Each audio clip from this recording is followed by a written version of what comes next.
Saudi আরবে পবিত্র জিলহজ মাসের চাঁদ দেখা গেছে। বৃহস্পতিবার সন্ধ্যায় দেশটির আকাশে চাঁদ দেখা যায়।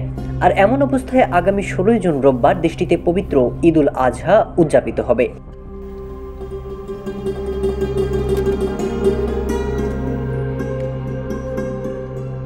এর আগে গেল বুধবার পবিত্র কুরবানি কবে হবে তা নির্ধারণে জিলহজ মাসে চাঁদ দেখার জন্য নাগরিকদের আহ্বান জানিয়েছিল সৌদি আরব। আর সেই হিসেবে বাংলাদেশে পরদিন 17 জুন পালিত হবে ঈদ উল আজহা। জিলহজ মাসের চাঁদ দেখার মধ্য দিয়ে মুসলমানদের দ্বিতীয় বড় উৎসব পবিত্র ঈদ উল আজহার দিনক্ষণ নির্ধারণ করা হয়।